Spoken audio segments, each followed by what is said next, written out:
संसदीय कार्य मंत्री प्रेमचंद अग्रवाल ने 3 दिनों तक चले सत्र के लिए विधानसभा सदस्यों का धन्यवाद किया। उन्होंने कहा कि 3 दिनों के सत्र के दौरान कार्रवाई सही ढंग से चली, लेकिन तीसरे और अंतिम दिन विपक्ष ने जमकर हंगामा किया और सदन से वॉकआउट कर दिया। उन्होंने कहा कि सबसे बड़ी उपलब्धि सत्र की राज्य आंदोलनकारियों को 10% क्षैतिज आरक्षण देने की है, जिसे सदन में पास किया गया। राज्यपाल से भी इस विधेयक की मंजूरी मिल गई है। उन्होंने कहा कि 2 विधेयक प्रवर समिति को भेजे गए हैं, जिनकी रिपोर्ट 1 महीने के अंदर सदन में देनी होगी।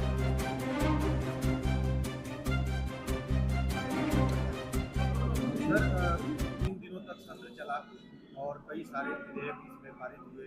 अनुपूरक बजट भी पेश हुआ, उसे पारित किया गया। क्या कुछ खास रहा? देखिए, मैं अपने सदन के तमाम सदस्यों का बहुत आभार व्यक्त कर रहा हूँ। जो 3 दिन का सदन आहूत किया गया था, उसमें जो 8 विधेयक हमारे द्वारा लाए गए थे, जिसमें 2 विधेयकों पे प्रवर समिति को सौंपा गया है और शेष विधेयक पारित हुए, यानी कि वो एक्ट का स्वरूप ले गए। मैं इसके लिए पूरे सदन के तमाम साथियों का धन्यवाद कर रहा हूँ, लेकिन दुख के साथ कह रहा हूँ कि विपक्ष उसमें शामिल नहीं था। हम चाहते थे कि पूरा विपक्ष हर बिंदु पे विस्तारवार चर्चा करे। सदन में जिस प्रकार से हम लोग विधेयक लाते हैं, तो चर्चा का हम लोग चाहते हैं कि हर व्यक्ति उसमें अपना विचार रखे, उसमें कुछ संशोधन हो, लेकिन वो उपस्थित नहीं थे, सच्चाई सुनना नहीं चाहते थे और वो सदन का बहिष्करण कर गए।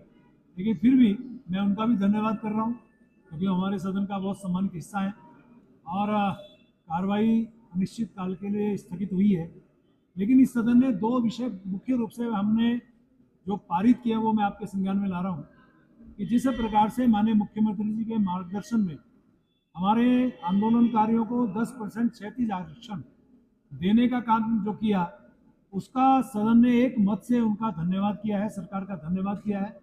माननीय राज्यपाल जी ने जो स्वीकृति प्रदान की, उनका धन्यवाद किया है।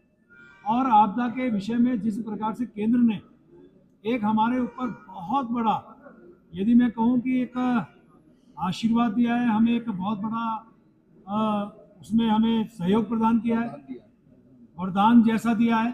मैं माननीय मोदी जी का, माननीय गृह मंत्री जी का, केंद्र सरकार का, पूरे उत्तराखंड की ओर से धन्यवाद दे रहा हूँ। जहाँ हमें कुछ नहीं मिलता था, वहाँ आज हमारा केंद्र सरकार उसमें हमें सहयोग प्रदान कर रहा है।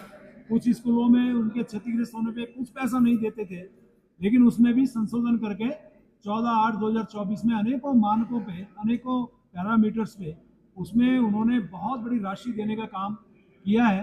क्योंकि आप सब जानते हैं, उत्तराखंड आपदाओं से घिरा रहता है, आपदाएं आती रहती है, लेकिन आपदा पे किसी का बस नहीं है। लेकिन उसके बाद यदि हम राहत उसके लिए करें, अब आपने देखा है जैसे 31 तारीख को हमारे माननीय मुख्यमंत्री जी ने तुरंत गति से, जो हमारे यहाँ केदारनाथ में आपदा आई, और हमारे मंत्री जी, हमारे तमाम सरकार के अमली जामा वहाँ पे मौजूद हुआ, तुरंत कार्रवाई की, 13,000 से ज़्यादा लोगों को वहाँ से रेस्क्यू किया गया। उसी दौरान हमारे यहाँ जो माननीय मुख्यमंत्री जी के द्वारा केंद्र सरकार से आग्रह किया गया था, तो एक चिनूक हेलीकॉप्टर, फिर दूसरा MI helicopter, MI-17 helicopter, 5 helicopter हमारे, यानी कि पूरी तरह से जनता में एक संदेश गया कि ये सरकार त्वरित गति से आपदा को राहत देने के लिए काम करती है। हजारों लोगों को रेस्क्यू किया गया, हजारों लोगों को जो हमारे अहेतुक राशि देने का काम हमारे द्वारा किया गया।